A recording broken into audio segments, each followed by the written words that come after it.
Na paz do Senhor, irmãos, nós gostaríamos de cumprimentar a todos com a gloriosa paz de nosso Senhor Jesus Cristo. Que o Senhor nos abençoe e nos guarde, Ele nos dê momentos de alegria, momentos de prazer em Sua presença, pelo estudo de Sua palavra.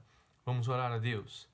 Senhor, em nome de Jesus, nós Te glorificamos e Te exaltamos, nós nos apresentamos diante de Ti, pedindo, Senhor, que estejamos preparados para meditar na Tua palavra, os nossos corações, os nossos ouvidos estejam atentos e limpos para Te ouvir, para compreender a Tua palavra, compreender a doutrina bíblica, Senhor. Ajuda-nos, Pai, tem misericórdia das nossas vidas. Tu és Deus Todo-Poderoso, Tu és o Senhor dos céus e da terra, nós somos meros homens que necessitam do Teu poder, necessitam da Tua bênção.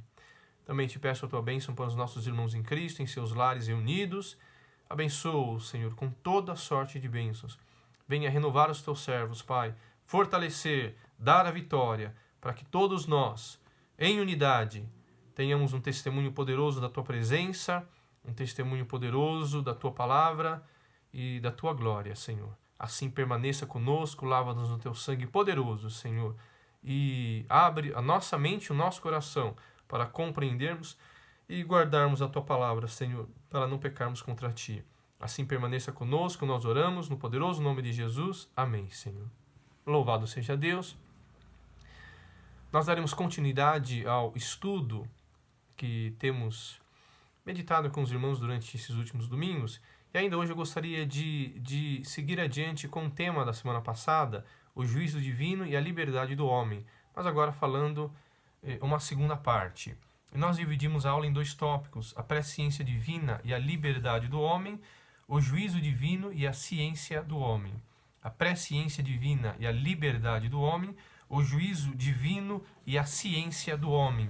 O nosso texto-chave está lá em Gálatas capítulo 5, verso 13. Porque vós, irmãos, fostes chamados à liberdade, porém não useis da liberdade para dar ocasião à carne. Sede antes servos uns dos outros pelo amor. Gálatas capítulo 5, verso 13.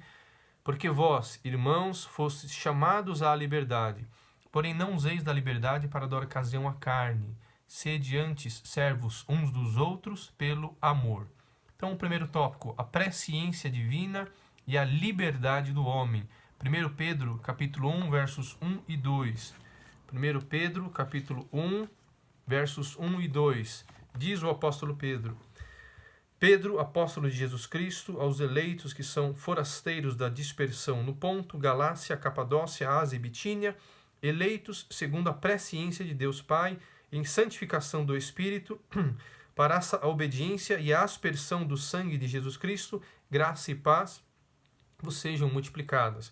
Então Pedro está dizendo aqui que aqueles eleitos forasteiros da dispersão foram eleitos segundo a presciência de Deus Pai, em santificação do Espírito, para a obediência e a aspersão do sangue de Jesus Cristo, graça e paz vos sejam multiplicadas. Então a presciência divina e a liberdade do homem. A presciência de Deus, ou seu conhecimento do futuro, não pode ser compreendida com olhos humanos. A presciência de Deus é um reflexo de sua onisciência ou onissapiência, segundo a qual Deus possui ou domina toda a ciência, a sabedoria ou o conhecimento. Trata-se de um saber absoluto que constitui um dos atributos eternos de Deus. Em outras palavras, Deus não seria onisciente se não fosse presciente. A Bíblia, reiteradamente, declara que Deus é onisciente e presciente, conforme os textos de Romanos capítulo 8, versos 28 a 30, Isaías capítulo 46, versos 9 a 11, 2 Timóteo capítulo 1, versos 8 a 12, Tito capítulo 1, versos 1 a 4, 1 Coríntios capítulo 2, versos 6 a 9 e Efésios capítulo 1, versos 3 a 5 e 11 e 12. Então leemos alguns textos. Romanos capítulo 8, versos 28 a 30. Romanos capítulo 8, versos 28 a 30. Diz assim o apóstolo Paulo: Sabemos que todas as coisas cooperam para o bem daqueles que amam a Deus, daqueles que são chamados segundo o seu propósito. porque aos que de antemão conheceu, também os predestinou, para serem conformes à imagem de seu Filho, a fim de que ele seja o primogênito entre muitos irmãos. E aos que predestinou, a esses também chamou. E aos que chamou, a esses também justificou. E aos que justificou, a esses também glorificou. Em Isaías capítulo 46, versos 9 a 11. Isaías capítulo 46, versos 9 a 11, diz assim o profeta: Lembrai-vos das coisas passadas, da antiguidade, que eu sou Deus, e não há outro, eu sou Deus, e não há outro semelhante a mim. Que desde o princípio anuncio o que há de acontecer, e desde a antiguidade, as coisas que ainda não sucederam. Que digo, o meu conselho permanecerá de pé. Farei toda a minha vontade. Que chamo ave de rapina desde o Oriente e de uma terra longínqua. O homem do meu conselho. Eu o disse, eu também o cumprirei. Tomei este o propósito, também o executarei. Então, Isaías está dizendo a respeito do Senhor, profetizando em nome do Senhor, né? O Senhor dizendo que eu sou Deus e não há outro, eu sou Deus e não há outro semelhante a mim. Desde o princípio anuncio o que há de acontecer, e desde a antiguidade as coisas que ainda não sucederam. Que digo, o meu conselho permanecerá de pé, farei toda a minha vontade. Leiamos também 1 Coríntios capítulo 2, versos 6 a 9. 1 Coríntios capítulo 2, versos 6 a 9. Diz o apóstolo Paulo: Entretanto, expomos sabedoria entre os experimentados, não porém a sabedoria deste século, nem a dos poderosos desta época, que se reduzem a nada. Mas falamos a sabedoria de Deus em mistério, outrora oculta, a qual Deus pré-ordenou desde a eternidade, para a nossa glória. Sabedoria essa que nenhum dos poderosos desse século conheceu, porque se a tivessem conhecido, jamais teriam crucificado o Senhor da glória. Mas como está escrito, nem olhos viram, nem ouvidos ouviram, nem jamais penetrou em coração humano o que Deus tem preparado para aqueles que o amam. Então Paulo está dizendo a respeito da sabedoria de Deus, uma sabedoria de Deus oculta, que Deus pré-ordenou desde a eternidade para a nossa glória. E por fim, Efésios capítulo 1, versos 3 a 5, e depois 11 e 12. Bendito Deus e Pai de nosso Senhor Jesus Cristo, que nos tem abençoado com toda a sorte de bênção espiritual nas regiões celestiais em Cristo, assim como nos escolheu nele antes da fundação do mundo, para sermos santos e irrepreensíveis perante ele, e em amor nos predestinou para ele, para a adoção de filhos por meio de Jesus Cristo, segundo o beneplácito de sua vontade. E versos 11 e 12, nele, digo, no qual fomos também feitos herança, predestinados segundo o propósito daquele que faz todas as coisas, conforme o conselho da sua vontade, a fim de sermos para louvor da sua glória, nós, os que de antemão esperamos em Cristo. Então veja que Paulo usa muito, esse termo, predestinação. No plano humano, é impossível entender como Deus retém, conserva, administra ou mantém o pleno conhecimento de todas as coisas, no passado, presente e futuro, de forma instantânea, sem arrazoar, meditar, pesquisar ou analisar. Nos limites da compreensão humana, Deus não se encaixa. Nos limites da compreensão divina, o homem não se encaixa. A relação entre os conhecimentos divino e humano perpassa, teologicamente falando, pela doutrina da revelação. Significa dizer que todo conhecimento que o homem pode adquirir de Deus, para que tenha suporte de validade, é fruto do conhecimento que Deus quis transmitir ao homem a partir de todas as fontes de revelação, tais como a natureza, a história ou a criação. Nesse contexto, nossa compreensão sobre a presciência e a onisciência de Deus, no plano eterno e de acordo com a revelação bíblica, torna-se concebível, viável e verossímil, desde que o conhecimento esteja fundado na fé, conforme Romanos capítulo 1, versos 16 e 17. Nós lemos esse texto nas aulas anteriores. Pois não me envergonho do Evangelho, porque é o poder de Deus para a salvação de todo aquele que crê, primeiro do judeu e também do grego, visto que a justiça de Deus se revela no Evangelho, de fé em fé, como está escrito, o justo viverá pela fé. Então, é óbvio que se Deus é onisciente e onipresente, ou Deus possui a onissapiência, o conhecimento de todas as coisas, em todos os tempos, do passado, do presente, do futuro, de forma instantânea, é evidente que ele pode afirmar dentro dessa revelação bíblica o que Paulo registrou aqui na palavra de Deus. Tanto Paulo quanto o profeta Isaías que nós lemos. É óbvio, se Deus se diz onisciente e presciente, ele conhece todas as coisas antes que elas aconteçam. A predestinação e a antecipação do futuro, termo utilizado por Paulo, consoante as passagens bíblicas acima citadas, devem ser compreendidas dentro do plano eterno de um Deus que é presciente e onisciente.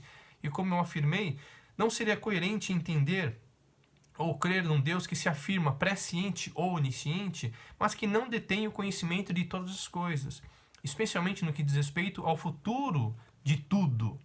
Lembram do que Moisés falou no Salmo capítulo 90, verso 2? Ele diz: de eternidade a eternidade tu és Deus. De eternidade a eternidade tu és Deus. Então, é evidente, irmãos, que se Deus é presciente e onisciente, ele tem o conhecimento de todas as coisas antes que elas aconteçam. Por outro lado, a presciência ou a onisciência de Deus não retiram do homem a liberdade de escolha no exercício de seu livre-arbítrio, consoante as premissas que aprendemos na aula anterior. Nós não citaremos novamente. O erro que se pode incorrer, especialmente para nós que somos salvos em Cristo Jesus, é imaginar que Deus predeterminou ou pré-ordenou nosso futuro, sem que possamos exercer nosso direito de escolha e ou nossa liberdade de ação. Então, nós temos esse atributo eterno de Deus, a onisciência ou a presciência. Esse atributo deve ser compreendido com olhos espirituais. É um atributo que diz respeito apenas ao Senhor, não diz respeito ao homem. Por isso que nós falamos, é um atributo que não se encaixa na nossa realidade humana. Nós não conseguimos entender como Deus administra a sua onisciência, como Deus administra a sua presciência. Mas isso não significa, ou isso não retirou de nós, homens, a liberdade de ação, a liberdade de escolha. E eu cito como exemplo o caso do profeta Jonas. O exemplo de Jonas demonstra que o profeta teve a liberdade para desobedecer.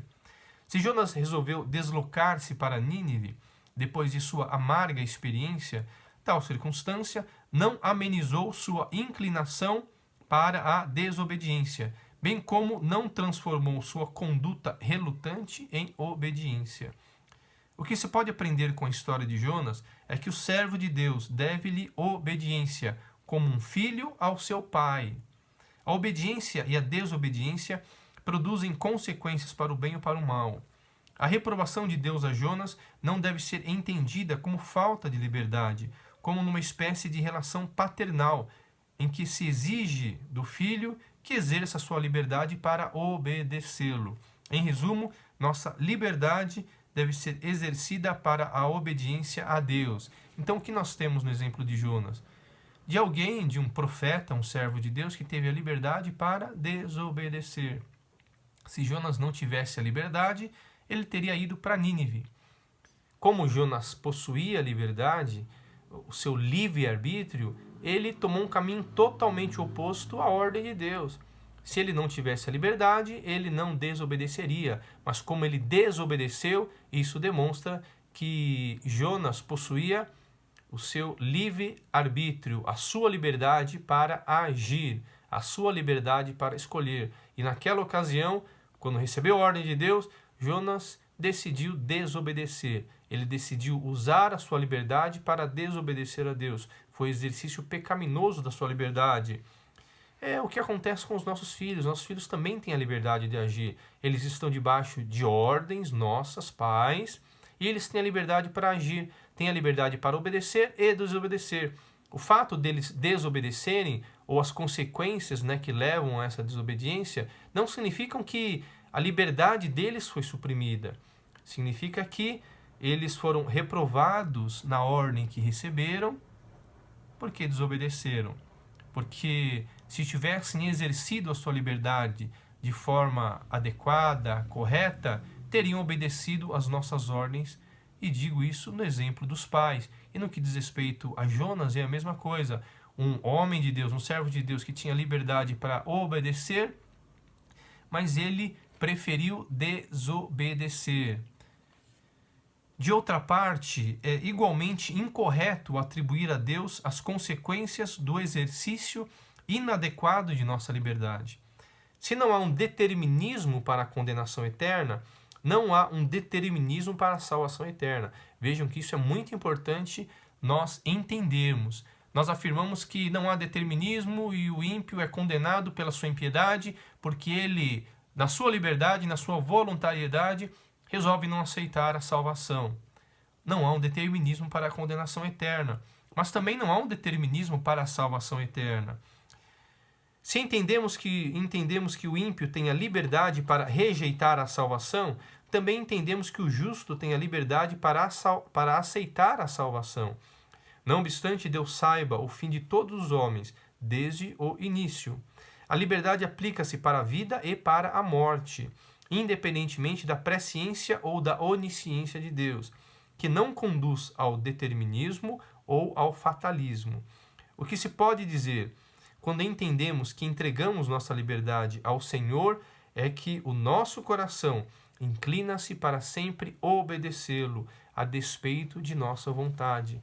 Veja como muda totalmente a nossa ideia das coisas. Nós falamos, eu entreguei minha liberdade ao Senhor, a minha liberdade é obedecer. De fato, a tua liberdade e a nossa liberdade é obedecer. Nós entendemos pela palavra de Deus que a nossa vitória é a obediência. Não é a nossa grande responsabilidade, o encargo que está sobre nós, que somos o Senhor, obedecê-lo, amá-lo acima de todas as coisas, e ao nosso próximo como a nós mesmos, amá-lo ao Senhor, obedecê-lo. A ordem bíblica está sempre ligada à obediência, sempre ligada à obediência, e também a nós que somos servos de Deus, porque significa que nós temos liberdade, significa que nós temos o controle da nossa liberdade. Só que, como eu disse, nós entendemos que fomos salvos pelo Senhor, que Ele nos ama e nós devemos amá-lo igualmente com tudo que somos, com tudo que possuímos. Portanto, o nosso coração inclina-se sempre a obedecê-lo, a despeito da nossa vontade. Então, quando afirmamos que entregamos a nossa liberdade ao Senhor, quer dizer, eu estou afirmando a Deus, Senhor, eu quero obedecê-lo. Eu entreguei minha liberdade a ti, quer dizer, eu quero obedecê-lo. Eu não tenho mais a minha vontade determinando sobre os meus caminhos. Quer dizer que eu entendo, Senhor, que só há vida na desobediência, que não há vida na desobediência, que não há vida nos meus caminhos, não há vida na minha vontade, há apenas vida na obediência, há apenas vida nos teus caminhos. E porque eu entendo isso, Senhor, eu entrego a ti a minha liberdade, de maneira que quando eu recebo uma ordem tua, eu me inclino para sempre obedecer, não obstante às vezes a minha vontade me diga o contrário, me diga para desobedecer. Então, no exemplo de Jonas, está claro que há uma liberdade nossa para obedecer e obedecer. Agora, aquele servo fiel, aquele servo que efetivamente ama o Senhor, ele realmente entregou sua liberdade ao Senhor, no sentido de que ele sempre se inclina a obedecê-lo. Ele tem o pleno discernimento de que a vontade de Deus deve ser obedecida, deve ser acatada em todo o tempo, não obstante, em determinadas circunstâncias, em determinadas ocasiões, o nosso coração fale, a nossa alma fale, a nossa vontade fale contra o Senhor. Mas porque somos dele, porque nós o amamos com todo o nosso coração, com toda a nossa alma, com todas as nossas forças e com todo o nosso entendimento, nós nos inclinamos a obedecê-lo, a despeito de tudo, a despeito de todos, especialmente a despeito da nossa própria vontade. Então eu espero que tenha ficado claro esse tópico aos irmãos. O segundo tópico, o juízo divino e a ciência do homem. Nós falamos sobre a presciência divina e a liberdade do homem, e agora o juízo divino e a ciência do homem. E gostaríamos de ler em Eclesiastes capítulo 6, verso 12, palavras de Salomão. Eclesiastes capítulo 6, verso 12, diz assim o texto: Pois quem sabe o que é bom para o homem durante os poucos dias da sua vida de vaidade, os quais gasta como sombra? Quem pode declarar ao homem o que será depois dele debaixo do sol? Pois quem sabe o que é bom para o homem durante os poucos dias da sua vida de vaidade, os quais gasta como sombra? Quem pode declarar ao homem o que será depois dele debaixo do sol? Então, o juízo divino e a ciência do homem. Nenhum homem está indesculpável diante de Deus, conforme ensina Paulo em Romanos capítulo 1, versos 18 a 23. Abra aí a palavra de Deus, Romanos capítulo 1, versos 18 a 23. Paulo diz assim: a ira de Deus se revela do céu contra toda impiedade e perversão dos homens, que detêm a verdade pela injustiça. Porquanto o que de Deus se pode conhecer é manifesto entre eles, porque Deus lhes manifestou. Porque os atributos invisíveis de Deus, assim o seu eterno poder, como também a sua própria divindade, claramente se reconhecem desde o princípio do mundo, sendo percebidos por meio das coisas que foram criadas. Tais homens são, por isso, indesculpáveis, porquanto, tendo conhecimento de Deus, não o glorificaram como Deus, nem lhe deram graças. Antes, se tornaram nulos em seus próprios raciocínios, obscurecendo-lhes o coração insensato. Inculcando-se por sábios, tornaram-se loucos, e mudaram a glória do Deus incorruptível em semelhança da imagem de homem corruptível, bem como de aves quadrúpedes e répteis. Aves, quadrúpedes e répteis. O pior do juízo divino está inserido nos versos seguintes. Quando Paulo afirma por 3 vezes nos versículos 24, 26 e 28 que Deus entregou. Deus entregou os homens às suas imundícias, verso 24. Deus entregou os homens às paixões infames, verso 26. E Deus entregou os homens a uma disposição mental reprovável, verso 28. Então, versos 24, 26 e 28, Paulo repete que Deus entregou os homens às suas imundícias, às suas paixões infames ou a uma disposição mental reprovável. Uma versão judaica do Novo Testamento diz que Deus entregou o homem à vileza dos desejos de seu coração, verso 24. Vileza quer dizer vil, degradante, indigno, vileza no sentido de vil. No verso 26, essa versão judaica diz que Deus entregou os homens às paixões degradantes. E o verso 28, Deus entregou os homens a linhas de raciocínio inúteis. Então, esse foi o maior juízo divino para o homem. Cuida-se do mais gravíssimo juízo de Deus, pois entregar o homem à sua própria disposição pecaminosa significa retirar todo o freio, ou todo o dispositivo regulador ou moderador que eventualmente pudesse preservá-lo das consequências mais terríveis e drásticas da desobediência. Entregar o tolo, a sua tolice, entregar o louco, a sua loucura, entregar o insensato a sua insensatez, é o pior do juízo divino, porque é uma fonte que só vai jorrar estutícia, insensatez, loucura, impiedade. Foi o pior juízo que Deus executou sobre o homem, quando ele retira esse freio, porque o homem acelera e o homem retirava, e Deus segurava no seu freio. Quando o homem retira esse freio de mão, e o homem então agora usa da sua liberdade para cometer os atos mais reprováveis, mais degradantes diante de Deus. Era como se Deus, como Paulo está afirmando aqui, retirasse o único ponto, né, ou o único elemento de equilíbrio que pudesse preservar o homem dessas consequências do pecado. Qual é o ponto desse equilíbrio? O próprio Senhor, porque o Senhor os entregou.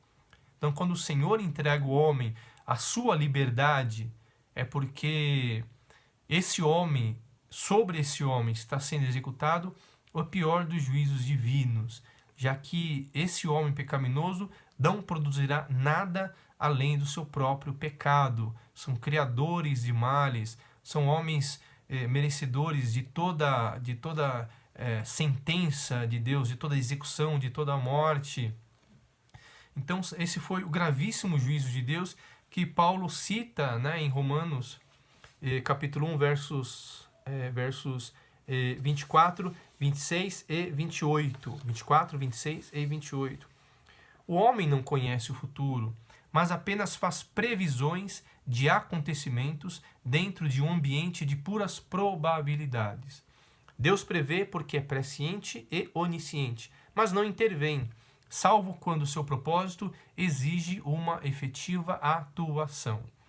O juízo divino representa sua intervenção na história quando o homem atinge um limite de tolerância aceitável pelo livre exercício de sua liberdade. Eu repito, o juízo divino representa sua intervenção na história quando o homem atinge um limite de tolerância aceitável pelo livre exercício de sua liberdade. A indesculpabilidade do homem provém de sua ciência e ou consciência do pecado e da exigência divina de obediência, conforme o testemunho que Deus fez de si mesmo pela revelação de sua pessoa. É óbvio que o homem não poderia ser julgado sem que tivesse consciência ou ciência ou conhecimento de suas obrigações e de seus deveres de obediência perante Deus. Se há um juízo, é porque há uma ordem. E se há uma ordem que é executada, há na outra ponta um homem que conhece essa ordem. Um homem que, na sua própria natureza, está indesculpável diante de Deus. Nenhum homem no juízo pode justificar-se diante de Deus pelos seus próprios atos, pela sua própria justiça. Absolutamente nenhum homem. Todos os homens estão indesculpáveis diante de Deus. Por isso nós cremos no monopólio da salvação em Cristo Jesus. Como todos os homens estão indesculpáveis diante de Deus, todos os homens foram condenados, uma condenação eterna pelo pecado, como diz o apóstolo Paulo, que todos pecaram e destituídos estão na glória de Deus. Então é certo que aquele Deus, o Senhor, nosso Senhor Jesus Cristo, quando tomou a forma humana, quando tornou-se a justiça de Deus para nós, como nós lemos, a justiça do Evangelho para todo aquele que crê, porque o justo vive de fé em fé, o Senhor então, ele detém em suas mãos o monopólio da salvação. Por isso que os apóstolos disseram lá em Atos que em nenhum outro nome dado debaixo do sol o homem possa ser salvo. Não há outro nome debaixo do sol pela qual o homem possa ser salvo, porque o Senhor detém, ele possui em suas mãos o monopólio da salvação. Há um monopólio da salvação porque há uma condenação eterna pelo pecado. Como o Senhor se transforma e ele, o verbo que se encarna, esse Cordeiro de Deus que tira o pecado do mundo, ele então se torna o Salvador da pior enfermidade, da mais astuta e mais degradante enfermidade que atinge a humanidade, que é o pecado. Segundo Paulo, é a manifestação do conhecimento de Deus que se revela por seus atributos invisíveis, o seu eterno poder, como também a sua própria divindade, claramente se reconhecem desde o princípio do mundo, sendo percebidos por meio das coisas que foram criadas.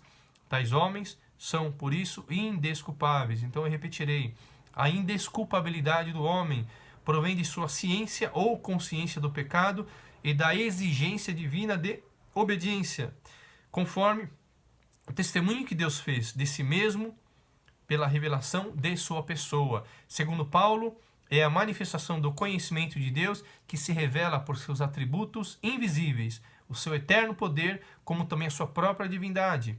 Claramente se reconhecem desde o princípio do mundo, sendo percebidos por meio das coisas que foram criadas. Tais homens são, por isso, indesculpáveis. Esse texto está em Romanos capítulo 1, verso 20. Então, dizendo de outro modo, há um conhecimento não manifestado ou não revelado, que é o que está lá em Deuteronômio. Aquilo que é revelado é para nós e para nossos filhos. Então, há um conhecimento não manifestado ou não revelado. Mas há um conhecimento manifestado ou revelado através das coisas criadas, segundo as quais, desde o princípio, o homem pode conhecer os atributos invisíveis, o eterno poder e a divindade de Deus. que é o que nós temos em Romanos capítulo 1, verso 20. Então há um conhecimento não manifestado ou não revelado. Esse conhecimento não manifestado ou não revelado está escondido no Senhor, está oculto em Deus.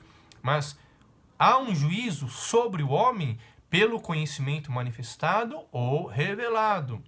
O conhecimento de Deus, a revelação de Deus, trouxe responsabilidades aos homens. E o juízo que há sobre o homem é pelo conhecimento que foi manifestado ou revelado, através das coisas criadas.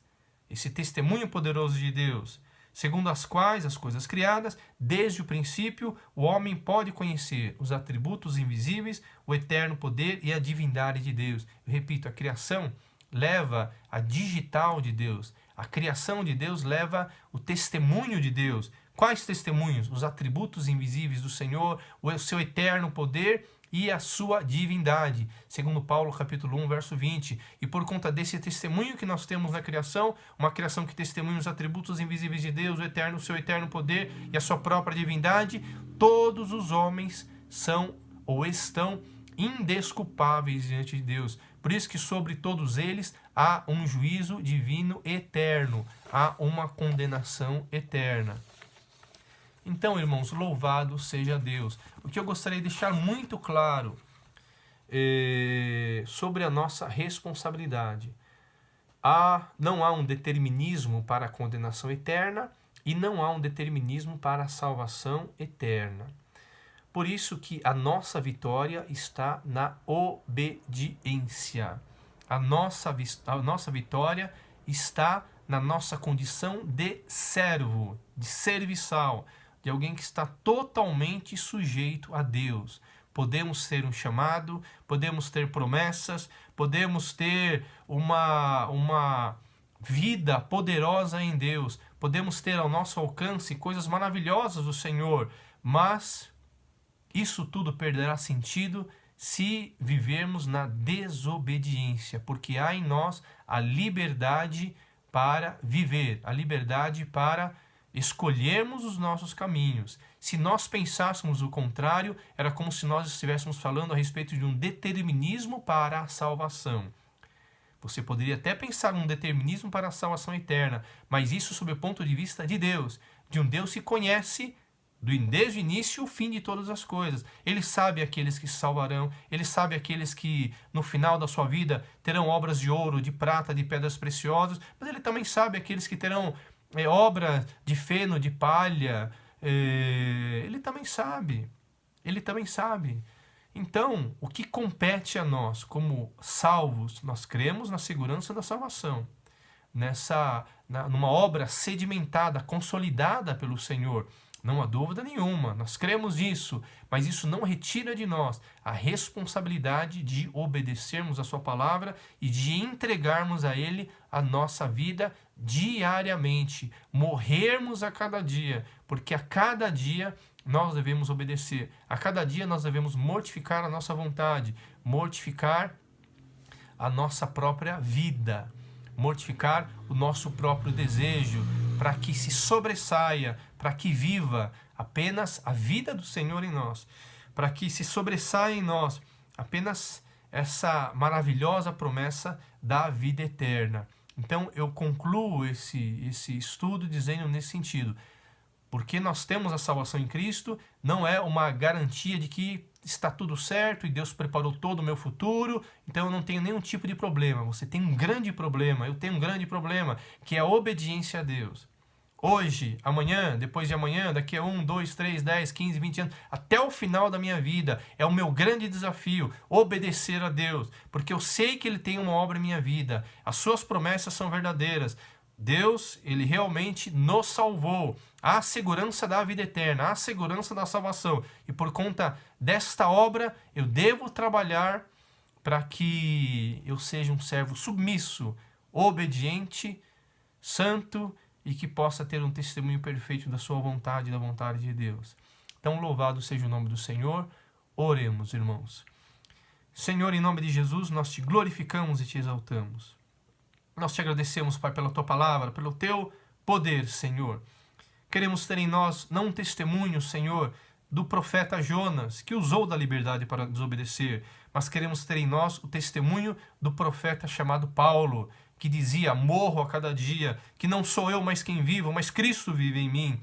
Ajuda-nos, Pai, para que possamos te obedecer, Senhor, para que possamos sim entregar toda a nossa liberdade a Ti, porque se efetivamente nós entregamos a nossa liberdade a Ti, se nós realmente somos servos, então não há nada em nós, não há nenhuma opção em nós para Te desobedecer, mas há em nós apenas, Senhor, a opção para obedecer, porque nós já entregamos a nossa liberdade a Ti. Ajuda-nos, Senhor, dá-nos da Tua graça e do Teu poder, alcança a Tua igreja, alcança os nossos irmãos em Cristo, alcança as famílias da Tua casa, Senhor, para que sejam renovadas, fortalecidas, libertas de todo mal, Senhor. Nós nos colocamos diante de Ti, dá-nos um final de semana poderoso e abençoado, Pai. E liberta-nos, Pai, de todo mal, de toda obra do maligno, Senhor, de tudo que não Te serve, de tudo que não Te agrada, de tudo que nos leva a Te desobedecer. Transforma-nos, liberta-nos, renova-nos, Pai, e dá-nos bênçãos poderosas na Tua presença. Assim nós oramos e Te agradecemos, no poderoso nome de Jesus. Amém, Senhor. Louvado seja Deus. O Senhor nos abençoe, o Senhor nos guarde com suas ricas e poderosas promessas, que Ele nos dê um final de semana abençoado, um final de semana de libertação, um final de semana de renovação. Um forte abraço a todos os irmãos. Deus nos abençoe. Querendo Deus, nós nos veremos em breve. Louvado seja Deus por tudo.